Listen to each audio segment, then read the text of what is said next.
मोहतरम दोस्तों, अस्सलाम वालेकुम। दोस्तों, होली के दिन इंडियन स्टॉक मार्केट बंद था, लेकिन ग्लोबल मार्केट में अचानक काफ़ी तेज़ी देखने को मिली।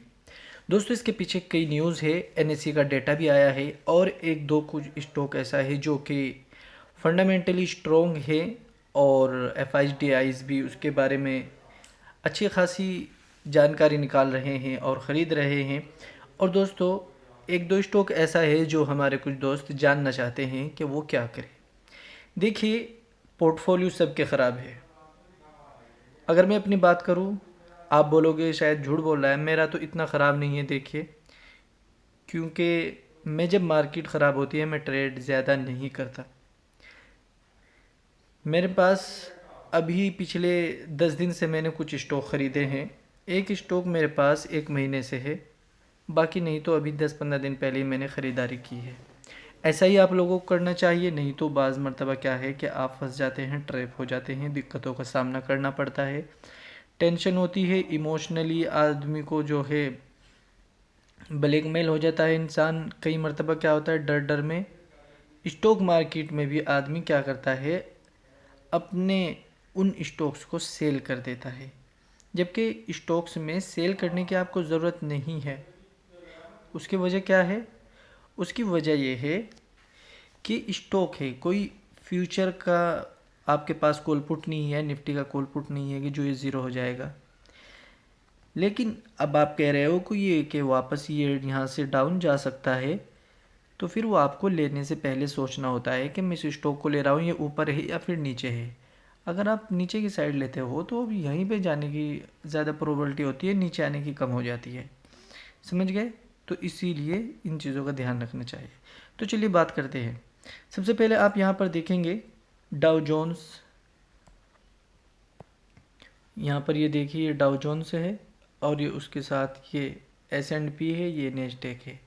देखिए यहाँ पर सब के सब अच्छी खासी तेज़ी में है।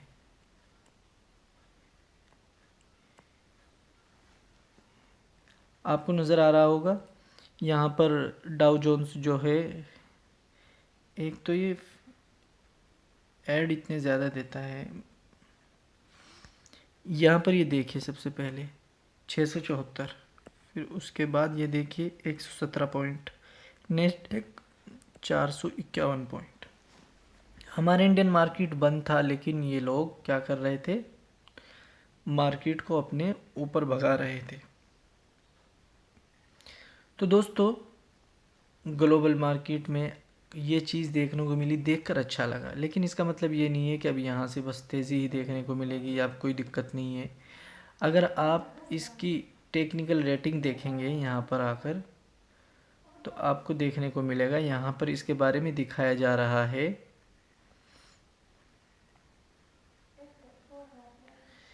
कि ये बेरिश है, यानी बुलिश नहीं है।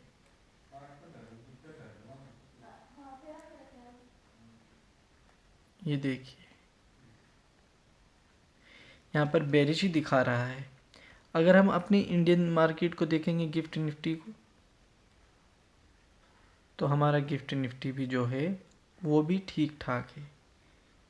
यहाँ पर आप देखिए, गिफ्ट निफ्टी अच्छी ग्रीन में है। इसका मतलब क्या होता है कि मार्केट अच्छा ओपन होता है और मार्केट को ये कहीं ना कहीं रिकवर करने में काफ़ी मदद होती है। जब ये गिफ्ट निफ्टी ग्रीन कलर में होता है तो ये बहुत अच्छी चीज़ है।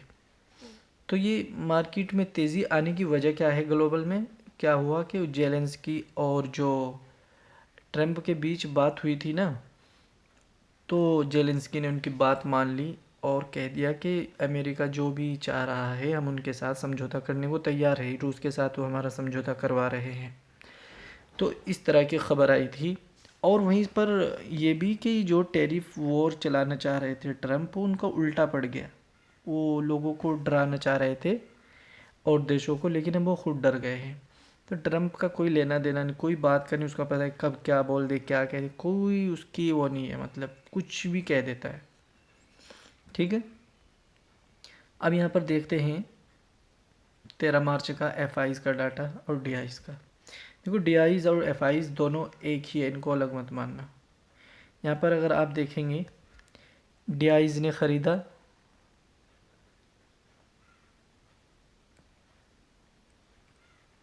यहाँ पर 10,032 करोड़ रुपए का सेल किया, 8,308 रुपये का। एफआईज ने 13 मार्च को ख़रीदा 11,601 करोड़ का, बेचा 12,393 करोड़ का। यानी कि अगर देखें तो एफआईज ने माल ज़्यादा बेचा है और डीआईज ने ख़रीदा है। तो ये 792 का इन्होंने सेल किया है, उन्होंने 1723 प्लस ख़रीदने में बढ़ा दिया। तो इसलिए तो कहीं ना कहीं मैं कह रहा था ना आपको पिछली वीडियो में कि ये चीज़ें कवर हो जाती है। एफआईज डीआईज जो है एक साथ मिल के करते हैं, अपनी मर्ज़ी से नहीं कर सकते। कैसे जो जी आया कर दिया डायरेक्ट, उनको मार्केट के हिसाब से करना होता है। मार्केट को क्रैश ना लगे या मार्केट दिक्कत में ना हो, उस हिसाब से इन्हें काम करना होता है। समझ गए आप? तो दोस्तों ये कुछ बहुत ज़रूरी बातें थी जो एफआईज और डीआईज की और ग्लोबल मार्केट की, इनके सेंटीमेंट को देखते हुए काम कर सकते हैं। और हमारे मार्केट में भी प्रोबेबिलिटी यही है कि अच्छा हो मार्केट, ठीक है ना। तो चलिए एक दो स्टॉक्स हैं जिनके बारे में बात कर लेते हैं। सबसे पहले डीसीडब्ल्यू के बारे में कई भाइयों ने मेरे से बात की, पूछा। तो देखो डीसीडब्ल्यू की एक्चुअल वैल्यू अगर आप देखोगे तो ये अभी थोड़ा महंगा है, मैं आपको सही बता रहा हूँ, अभी ये थोड़ा महंगा है, ठीक है। पीजी रेशो के हिसाब से भी, फेयर वैल्यू के हिसाब से भी, और इसकी ये भी गलत चीज़ है, इसने जो प्लेज परसेंटेज कर रखा है। और इसी के साथ साथ आप इसके क्वार्टरली रिजल्ट देख लीजिए। देखो ये तो अच्छी चीज़ है इसमें कि पहले माइनस में चला गया था, देखो माइनस 7 के बाद ये ज़ीरो, ये एक माइनस हो गया, लेकिन फिर वापस प्लस में आ गया, ये अच्छी बात है। प्रॉफिट एंड लॉस में देखो साल दर साल में तो यहाँ पर भी दिखेगा कि ये साल इसके लिए अच्छा हो सकता है, साल क्वार्टर नहीं, ये अच्छा नहीं था।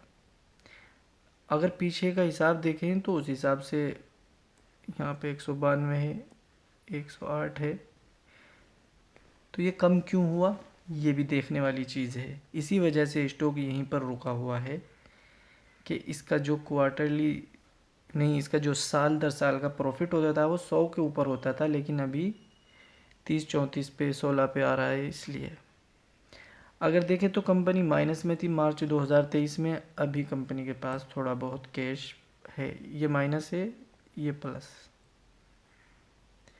ठीक है। अब एक और स्टॉक है जिसके बारे में बहुत ज़्यादा पूछा जाता है, मोरपेन लैब। अच्छा, उसका डीसीडब्ल्यू का एक चीज़ और देख लेते हैं, इन्वेस्टर्स क्या कर रहे हैं उसमें। देखो एक चीज़ तो इसमें है डीसीडब्ल्यू में, लॉन्ग टर्म में जो इसको अच्छा बनाती है वो ये है एफआईज। देखो एफआईज ने यहाँ पर 11.25, फिर यहाँ पर 11.35 बढ़ा दिया कितना अपना इन्वेस्टमेंट, जबकि पहले यहाँ 2022 में सिर्फ 6 था, अभी डबल हो गया है 11। ये अच्छी बात है। पब्लिक होल्डिंग भी है इसमें अच्छी खासी। प्रमोटर्स 44% है, प्रमोटर्स घटे हैं, एफआईज बढ़ा है। तो एफआईज छोटे मोटे इन्वेस्टर नहीं होते, ये भी बहुत सोच समझ के अंदर घुसते हैं। तो चलो मोरपेन लैब का भी देखते हैं, कई भाइयों के पास है वो भी। मोरपेन लैब स्टॉक एक क्या बोलते हैं उसको, हेल्थ केयर से जुड़ा हुआ है, फार्मा सेक्टर से। तो इसमें भी आपको दिखेगा कि स्टॉक अपनी फेयर वैल्यू के हिसाब से सस्ता है, लेकिन इसका जो ईवी बेटा है ये थोड़ा सा बड़ा हुआ है, ये वाला। और इसी के साथ साथ अगर हम इसका पीजी रेशो देखेंगे, ये बिल्कुल ओके है, पीई के हिसाब से भी बिल्कुल ओके है। और अगर क्वार्टरली रिज़ल्ट में देखें, इसके क्वार्टरली रिज़ल्ट कैसे आए थे, तो ये यहाँ पर आपको दिखेगा कि दिसंबर में आए हैं इसके 27 और सितंबर में 35, 36। तो ये आसपास ही है, इतना ज़्यादा दूर नहीं है। देखिए 32 से 27 के बीच घूम रहा है। कब से? दिसंबर 2023 से 1 साल हो गया।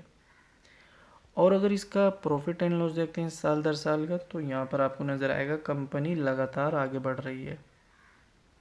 देखिए यहाँ से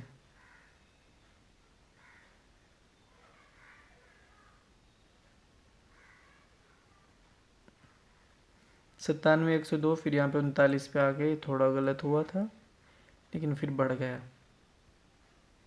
तो चीज़ें अच्छी होती है, हमें इनको नज़र में रखना चाहिए, देखना चाहिए, तभी तो पता लगता है कि स्टॉक का हमने क्या किया क्या नहीं, या जो हमने क्या गलत किया सही किया। और स्टॉक काफ़ी करीब है बहुत। देखो ये आप इसका यहाँ पर देखोगे,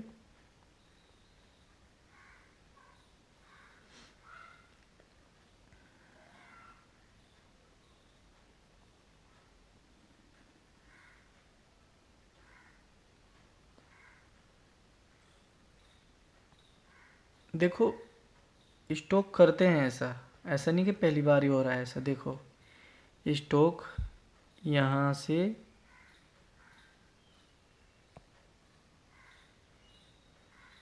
एक सेकंड, ये स्टॉक यहाँ आया, फिर यहाँ गया, फिर यहाँ आया, फिर वहाँ गया, फिर यहाँ आया, फिर कहाँ गया, फिर आ रहा है वहीं, हो सकता है इससे भी ऊपर जाए। तो ये चलता है स्टॉक्स में, हर साल होता है ऐसा, या 2 साल में। तो डरने घबराने की ज़रूरत नहीं होती है अगर अच्छे स्टॉक ले रखे हैं तो। अरे उनको लॉस करके आप ज़ीरो करोगे, बेहतर है कि पड़ा रहने दो, जब सही होगा तो हो जाएगा, अपने काम में लगे रहो। और ऐसा पैसा तो खर्च ना करना चाहिए मार्केट में जिसे आप किसी काम में लगाना चाहते हो। जो आपकी सेविंग्स होती है ना लंबे टाइम की, वही इन्वेस्ट करना चाहिए मार्केट में। तो देखिए रिकमेंडेशन किसी की नहीं है, बाकी आप समझदार हैं, अपने हिसाब से काम करिए। और जो हमारे व्हाट्सएप के दोस्त हैं, या आप हमारी अगर व्हाट्सएप पर रहनुमाई चाहते हैं, हम सभी की रहनुमाई करते हैं, जो भी हमसे सवाल पूछता है उनके जवाब दिए जाते हैं। तो आप अगर आप भी हमारी रहनुमाई चाहते हैं तो ये हमारा व्हाट्सएप नंबर है, आप इस पर हमसे कांटेक्ट कर सकते हैं।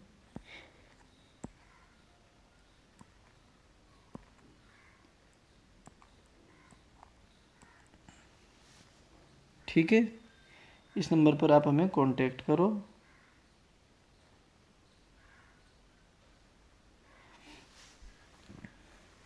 जो भी आपके सवाल होंगे उनके जवाब दे दिए जाएंगे। ठीक है, आज की वीडियो में इतना ही, फिर मिलेंगे एक नई वीडियो के साथ। अस्सलाम वालेकुम।